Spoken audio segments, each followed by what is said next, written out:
Olá, sejam bem-vindos à Rádio SBOT, o podcast oficial da Sociedade Brasileira de Ortopedia e Traumatologia. Hoje teremos mais um episódio do programa Dia a Dia, com o tema Os Problemas na Vida do Residente. Eu sou Leandro Enisman, médico ortopedista do Instituto de Traumatologia da UIOT de São Paulo. E hoje iremos conversar com Pedro Giglio, também lá do IoT, presidente da Comissão Jovem Ortopedista da SBOT, com Verônica Chang, ortopedista de cirurgia de ombro, também lá do IoT, e Matheus Antunes Percopio de Andrade, do Hospital Madre Teresa de BH. Eu vou primeiro começar aqui falando com o Pedro, porque esse aqui vai ser uma série de podcasts que vão ser organizados pela Comissão Jovem Ortopedista. Não é isso, Pedro? É exatamente isso. A Comissão do Jovem Ortopedista, acho que todo mundo já conhece, mas o objetivo dela dentro da SBOT são alguns.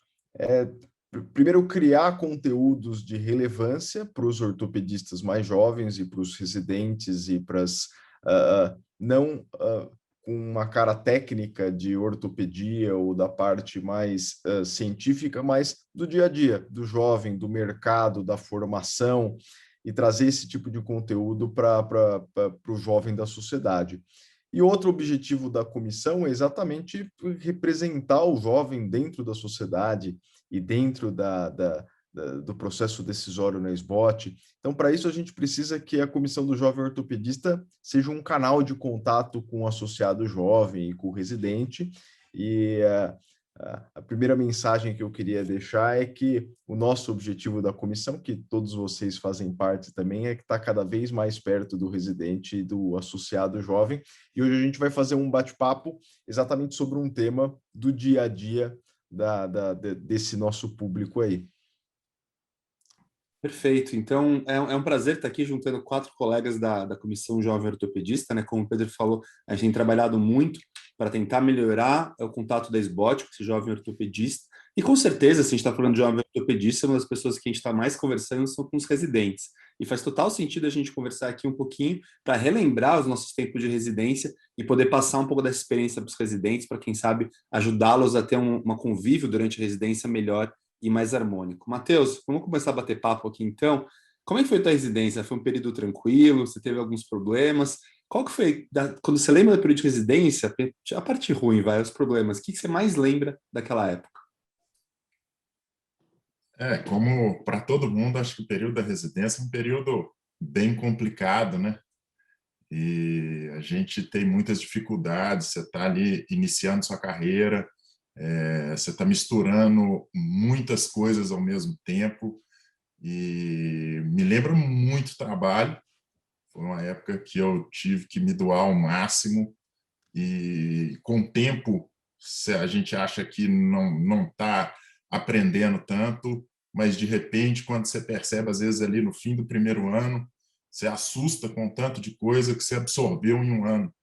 E eu acho que aquele tempo que você dedica ali gera um diferencial lá na frente muito grande, que eu, pelo menos, particularmente, demorei a perceber o tanto que eu estava aprendendo. Mas foi um período difícil, mas importantíssimo para o que me deixou hoje no meu dia a dia do trabalho.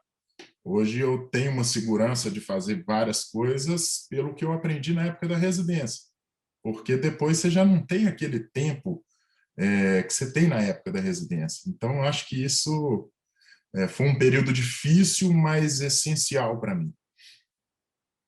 Legal, legal, Matheus. Realmente é uma fase difícil, mas tem muito aprendizado, né? Verônica, e para você, como é que foi? Foi voo de cruzeiro? Foi tudo tranquilo? Teve seus problemas também? Compartilha com o pessoal as suas dificuldades na residência.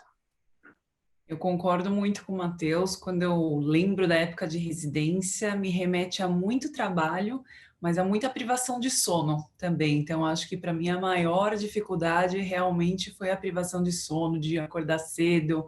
Mas, por outro lado, é o que o Matheus falou, é um período de muita dedicação que fez e faz muita diferença até hoje em dia, né, na nossa formação. É um ano que, apesar de você trabalhar muito, de se colocar em situações novas, é um ano que você tem um desenvolvimento tanto pessoal, mas principalmente profissional, que é sem tamanho e que de imediato você acaba de repente não percebendo, mas ao final da sua formação você vê que essa dedicação ela realmente foi fundamental para o seu desenvolvimento e para a sua prática segura da ortopedia, né? Mas realmente foi um período bem desafiador. Para o Pedrinho, não vou nem perguntar se foi um período difícil, porque para ele eu sei que ele tirou tudo de letra, né? Então, essa pergunta já vou pular para ele. Mas tem uma coisa que a gente tanto o Matheus quanto a Verônica falaram muito sobre a questão do estudo, né, Pedrinho? E a gente sabe que, assim, um dos maiores fantasmas para o residente é o TEOT, né? Então, como você enxerga isso? Assim, durante a residência, você pensava muito no TEOT já desde o começo? Como foi a tua rotina de estudos e como você tentava conciliar o dia a dia lá da residência, os plantões, as cirurgias, com o estudo para a prova? E isso a, a pressão, né, no bom e no mau sentido para o estudo é uma coisa muito presente aí para o residente, e o TEOT é o objetivo que acaba simbolizando isso no final, né? Tem que estudar, por quê? Porque tem o TEOT lá no final. E é mais uma daquelas coisas que pressionam e deixam desafiador aí esse período para o residente. Então, ele entra num período novo, com responsabilidades novas, dependendo se ele saiu direto da faculdade ou não, tendo que aprender um mundo totalmente novo e diferente, que é o da ortopedia, e tendo uma quantidade aí de estudo para fazer totalmente descomunal, assim. Parece que ele vai subir o Everest, né? E eu acho que o que me ajudou, no meu caso, é que no nosso serviço a gente tem uma preceptoria que, de fato, organizava o estudo e dividia a cobrança em provas frequentes e habituais, de forma que, apesar da gente ter o Everest para subir, a gente sabia, bom, agora a gente vai até ali, a gente tem esses 100 metros para andar, agora a gente tem mais esses 100 metros para andar, agora a gente tem mais esses 100 metros para andar. Então, por mais que a gente tivesse totalmente abarrotado, às vezes, de trabalho, e com privação de sono, e trabalhando num estágio difícil, às vezes você fica 3 semanas sem trabalhar e sem conseguir estudar direito, bom, mas na semana que vem você vai ter uma prova, e naquela prova você vai ter aquele assunto para estudar. Então, de alguma forma, isso te facilita. Bom, nessa semana eu preciso reservar algum tempo e me forçar, dar uma raça aqui para estudar essa matéria. E por mais que, dependendo do seu estágio, de onde você está, a gente não consiga fazer a melhor qualidade do estudo possível, pelo menos nunca fica largado, nunca fica com um objetivo tão de longo prazo que a gente fica 3 meses, 100 meses sem estudar, porque no máximo uma vez por mês, uma vez a cada 1 mês e meio, a gente tem uma prova. E para aqueles que estão num serviço que tem uma preceptoria bem organizada e bem estruturada, acho que isso ajuda bastante. Legal, super interessante. Gostei muito do que você falou, Pedro, porque eu acho que isso é um dos segredos, né? Quando a gente tem uma tarefa muito grande para frente, a gente tentar quebrar ela e fazer uma coisa mais de ganho incremental e vendo aos poucos. Eu lembro muito de, logo no meu primeiro mês de residência, estava tendo aquelas discussões de raio-x, né? Após uma cirurgia de trauma, assim, e o R3 virou assim, mas por que aquele parafuso ali foi um esponjoso e não um cortical? E eu olhei para ele e falei assim, mas você sabe só pelo raio-x se é um esponjoso ou cortical? Parecia um conhecimento assim tão avançado, né? E logo depois já sabe, já está entendendo. Então, aos pouquinhos a gente vai entendendo mais, né? E é isso mesmo, tem o conhecimento do livro, da matéria, e tem esse conhecimento também do dia a dia, né? Esse conhecimento que talvez seja em até maior quantidade que a gente, como quando residente, está em contato. Esse é até o que é mais difícil avaliar o quanto a gente está melhorando. Eu acho que a gente só percebe o quanto melhorou o R1 quando ele vira R2 e daí entram os novos R1 e daí ele lembra, nossa, meu Deus, eu era assim, eu não sabia nada. Isso eu senti bastante também no meu R4, quando eu terminei o R4 com aquela sensação de que, nossa, será que eu aprendi o suficiente? Aí entraram os novos R4 que não sabiam absolutamente nada e daí eu falei, nossa, realmente, eu aprendi bastante naquele ano. Então, às vezes é difícil a gente perceber o nosso progresso, né? Perfeito. Eu acho que parece muito também com a faculdade de medicina mesmo, né? Você parece que não está aprendendo nada, mas de repente você começa a chegar no 4º ano, vê que sabe mais que o 3º, o internato sabe mais que o 1º e 2º ano, né? Então a gente vai aprendendo aos poucos. E devo usar esse gancho que você falou, Pedro, sobre a R4, porque realmente eu vejo também que outro temor dos residentes é a escolha da sub, né? Uma coisa que está sempre todo mundo falando, e quase todo plantão tem essa discussão, os residentes perguntam para a gente como é que a gente escolheu, né? Verônica, como é que foi para você? A Verônica é cirurgia de ombro, né? Você entrou já sabendo que você queria ombro, foi uma decisão fácil, teve dúvida contra subs? Na verdade, quando eu prestei medicina, eu prestei para fazer ortopedia. Engraçado isso, né? Difícil a gente já entrar na faculdade com uma ideia na cabeça e Olha manter só. essa decisão, né? Então, eu entrei na faculdade de medicina e não era só ortopedia, eu queria ser especialista em joelho, né? Entrei na residência de ortopedia, todo aquele desafio, mas eu vi que eu me encontrei, era algo que eu realmente gostava, os temas, o tipo de paciente, os tipos de cirurgias era algo que me atraía, porém, quando eu cheguei no exame físico de joelho, eu me decepcionei. Foi uma coisa que realmente eu falei, isso não está para mim. Então, quando eu decidi meu R4, eu não tive muita dificuldade, porque, por sorte, às vezes que eu passei nos estágios de ombro e cotovelo, eu gostei muito do exame físico. Então, para mim, isso foi realmente determinante na minha decisão, né? Imagina você escolher uma área que você não gosta de examinar o paciente, né? Mas ainda na área da ortopedia, que o exame físico é fundamental.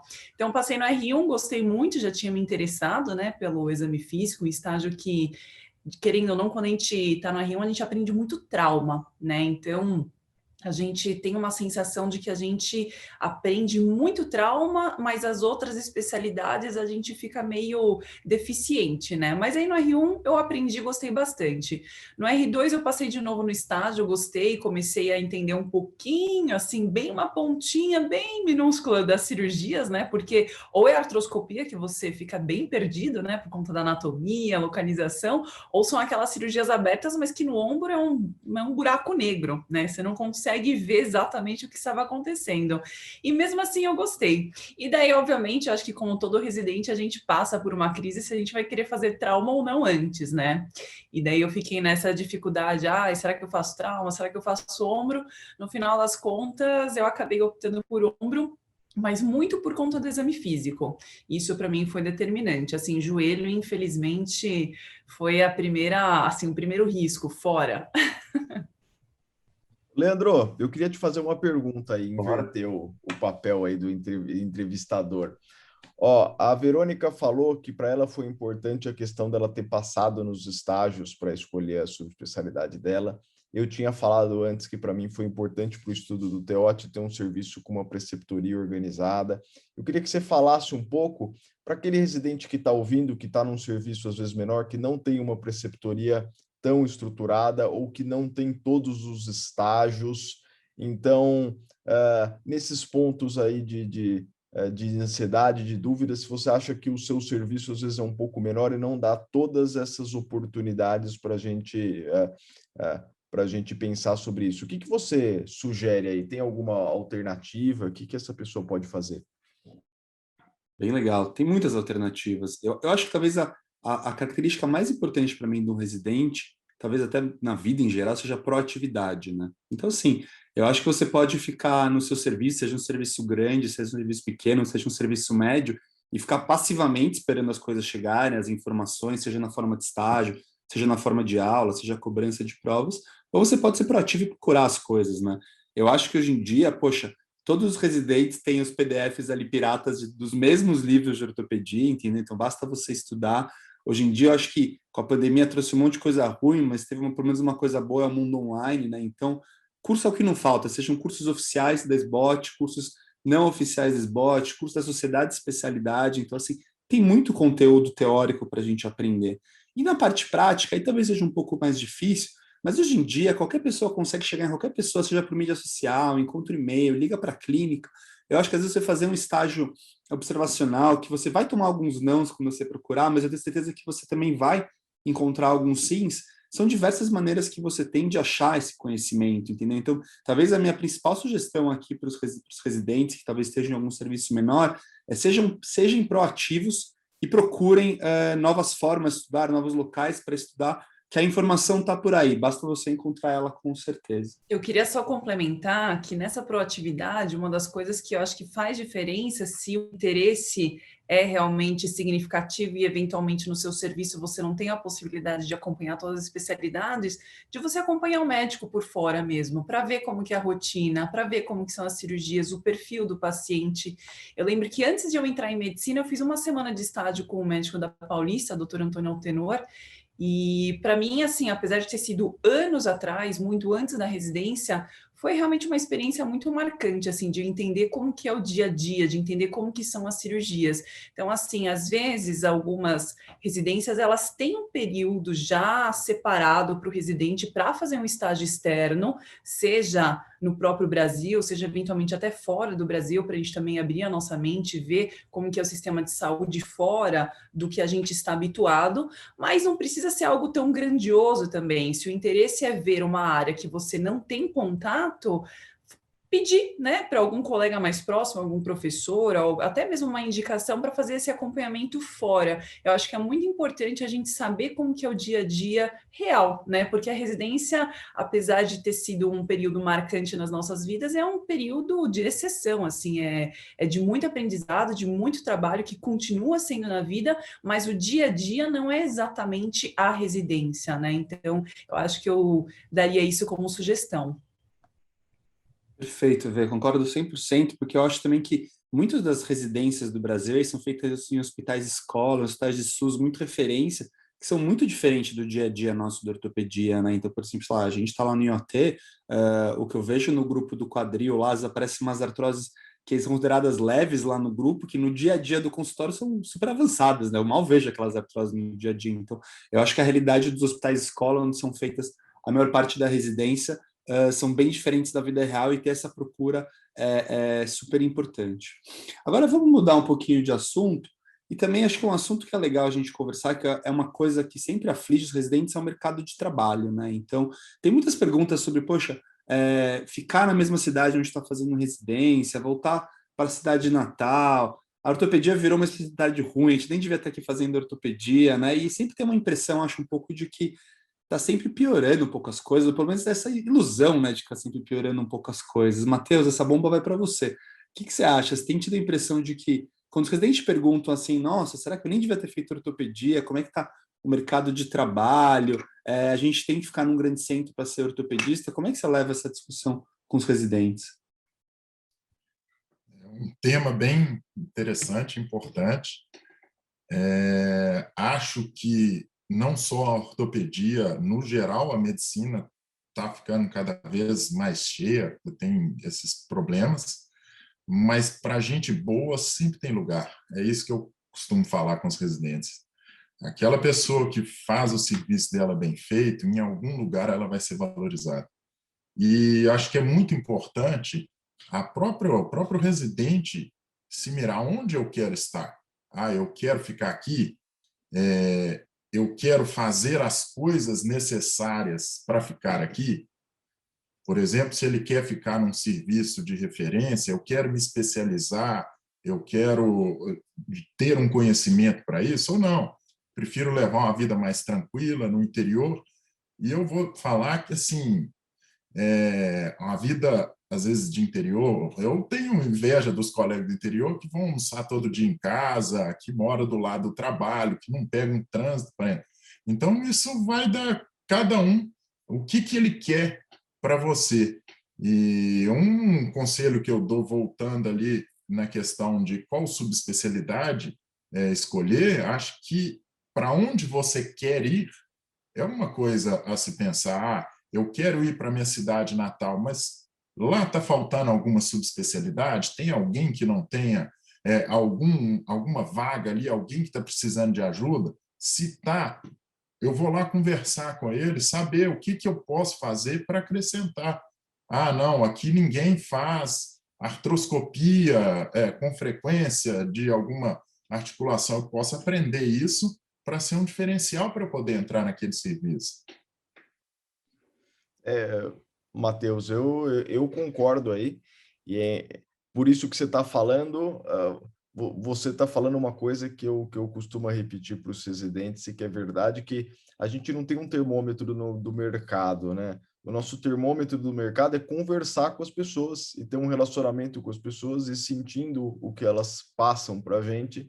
Então, aí a importância de você conversar com as pessoas do seu serviço, conversar com as pessoas de fora, tentar ter um contato da pessoa. Eu quero voltar para minha cidade natal, tentar ter um contato lá, conversa com as pessoas, cultiva um relacionamento. Não precisa ser alguma coisa de interesse, de mandar currículo, manter o contato com essas pessoas. E isso que você falou, quanto maior a cidade que você está, mais o mercado é difuso e as oportunidades podem aparecer. Quanto menor o mercado que está indo, a gente vê, por exemplo, de colegas que foram para cidades menores, o mercado é menor e mais importante você ter um contato, alguém para se inserir de lá e ser um pouco mais estratégico, qual a especialidade, o que precisa, mas é sempre conversando com as pessoas e tendo essa ideia.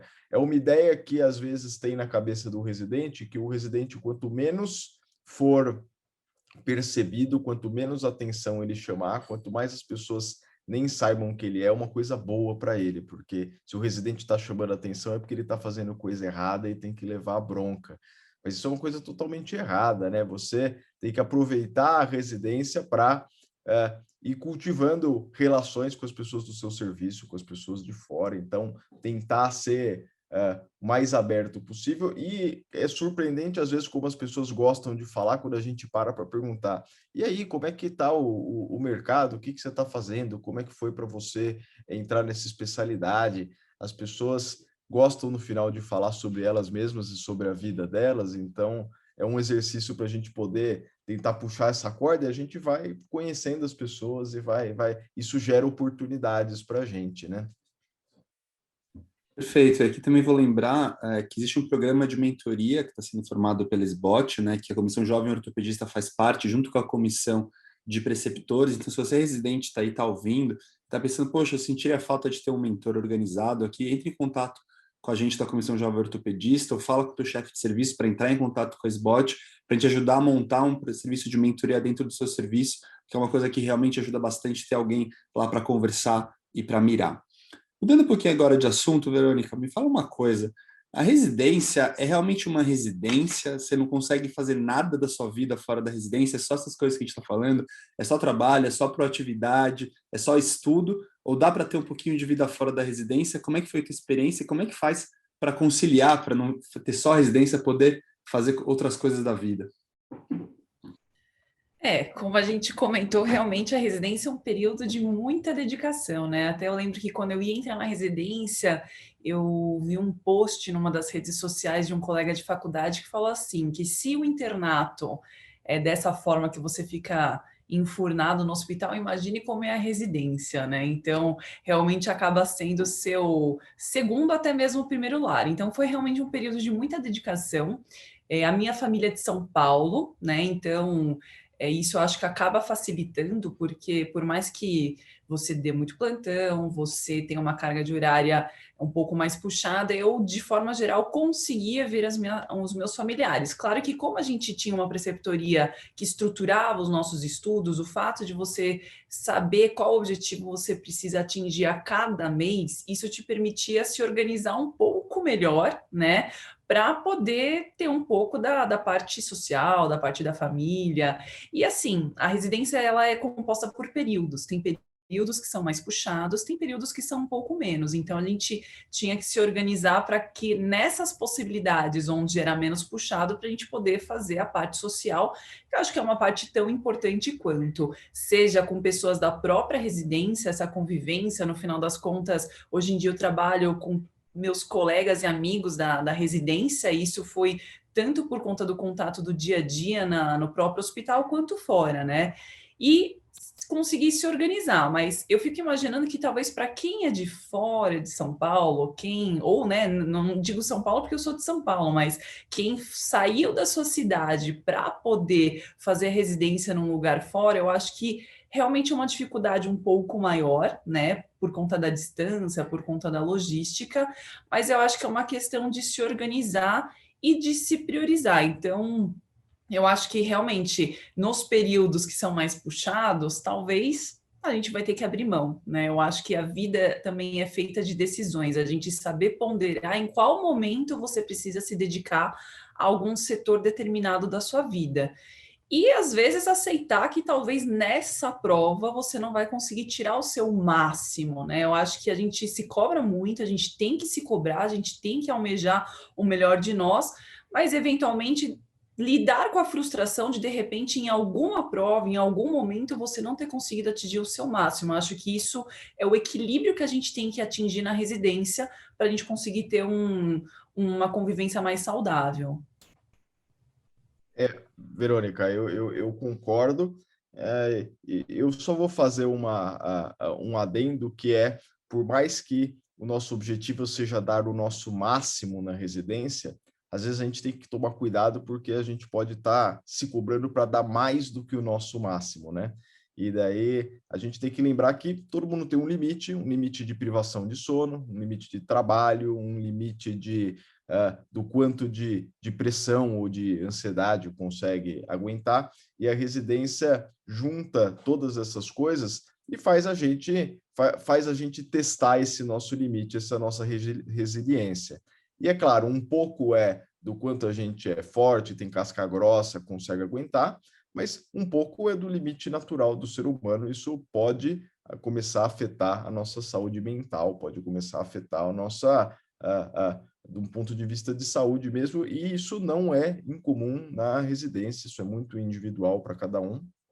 Então, tanto manter o tempo para um certo autocuidado e saber tentar ter uma noção do quanto você precisa para não começar a perder algum parafuso, é bem importante. E se você acha que a pressão está grande demais, o sofrimento está grande demais e está com uma sensação de que não vai aguentar mais aquilo, a gente tem que procurar ajuda, né? A gente está no século XXI, a gente não tem que ter preconceito com a gente está precisando de ajuda por causa da nossa saúde mental, ainda mais na residência, porque a residência a gente está se colocando ao extremo, então quando a gente se coloca ao extremo, a gente pode realmente sentir essa dificuldade.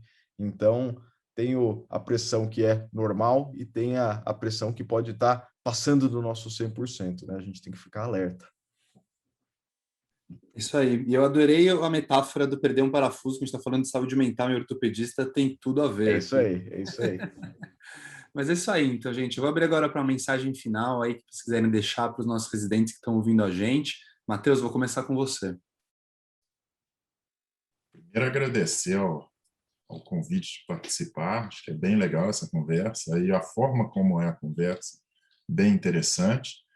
E eu tive uma experiência de perder um residente, igual o Pedrinho falou, por burnout. Ele juntou muita coisa e a sensação, acho que para o residente saber, a sensação de incapacidade nossa também, de ver aquilo acontecendo e às vezes não conseguir ajudar, é muito difícil. Então, a questão mental é muito importante. Eu acho que essa aqui é o principal recado para eles: cuidar da cabeça, cuidar do corpo, que eu acho que isso faz muita diferença. Acho que a mensagem que eu passaria para os residentes é de que realmente a residência é um período de muito aprendizado, mas que a colheita ela é um pouco a médio e longo prazo, não é uma coisa imediata, e isso acaba sendo também uma lição. Muitas vezes o que a gente investe, o resultado não é tão de imediato. E que, além disso, a residência também é um período de autoconhecimento, né? De você entender quais são seus limites, entender quais são as suas possibilidades depois de trabalho no futuro. Então, na hora que você for escolher também uma especialidade, levar em consideração as suas características. Se você é uma pessoa que gosta de trabalhar mais à noite, se é uma pessoa que gosta de fazer cirurgias mais longas, eu acho que esse é um período de autoconhecimento que vai te ajudar também a escolher um caminho que te satisfaça mais. E deixar aqui também um recado que a Comissão do Jovem Ortopedista está aberta, né? Então, se eventualmente tiver algum residente que sinta que está tendo alguma dificuldade, seja na parte técnica em si, ou seja nessa parte mais pessoal, eu acredito que todos os serviços estão abertos para dar esse suporte, mas que nós também. Então, apesar de a gente, de repente, não se conhecer pessoalmente, a gente quer que vocês se sintam acolhidos. Eu acho que esse é um dos objetivos principais da nossa comissão do Jovem Ortopedista. É isso aí, Verônica. A mensagem final que eu daria conversem, se comuniquem, tenham contato com os colegas do serviço, com os colegas de fora, e com a facilidade que a gente tem de comunicação hoje em dia, se comuniquem com a gente também, com a gente da SBOT, do Jovem Ortopedista, de outros serviços, porque a gente pode dividir experiências, a gente pode ajudar, às vezes, com problemas objetivos, e a gente pode construir uma rede de relações aí que ajuda a gente em planejar nossa carreira, ajuda a gente a superar nossas dificuldades e ajuda a gente a ter um norte aí da nossa carreira e da nossa formação. Todo mundo teve dificuldade na residência, todo mundo teve dificuldade da formação, não tem ninguém que faz um caminho reto, o caminho sempre é tortuoso, às vezes parece que a gente está avançando, às vezes parece que a gente não está avançando, e manter aí a comunicação e ter colegas para conversar da sua faixa etária, os mais velhos, os de outros serviços, ele só ajuda a gente a ter uma perspectiva boa aí. E a Comissão do Jovem Ortopedista também serve para isso, para produzir esses conteúdos para vocês e para estar aberto para esse tipo de diálogo. O Leandro falou de serviço de mentoria. Se o seu serviço não tiver um programa de mentoria, fale com a gente, fale com o SBOT, fale no seu serviço. Vamos tentar montar um programa de mentoria, que é uma coisa que pode ajudar demais a ter esse contato, a ter esse tipo de conversa, que acho que pode ajudar a definir aí sua carreira e sua formação. Leandro, você aí, palavra final aí, nosso líder. A minha palavra final é que, assim, eu acho que a residência é um período difícil da vida, não dá para falar que não é. É um período de muito trabalho, mas tem muita coisa boa, como a gente conversou. E eu, pessoalmente, quando lembro do meu período de residência, eu lembro hoje em dia com uma nostalgia, assim, com um período legal da minha vida. E eu espero que a maior parte dos residentes que estão aqui nos ouvindo, por mais difícil que seja enquanto a gente está passando, que depois olhem para trás com saudades e com nostalgia, porque é um período muito legal também. É isso aí, gente. Como o Pedro, a Verônica e o Matheus falaram, a Comissão Jovem Ortopedista está aberta para vocês. Inclusive, agora nós vamos ter uma série de podcasts da Comissão Jovem Ortopedista. Então, se quiserem sugerir algum tema, é só entrar em contato com a gente, que nós estamos à disposição. Então, você acabou de ouvir mais um episódio da Rádio SBOT, podcast oficial da Sociedade Brasileira de Ortopedia e Traumatologia. Todas as edições estão disponíveis no site sbot.org.br e também nas principais plataformas de streaming. Nos vemos no próximo episódio. Até lá!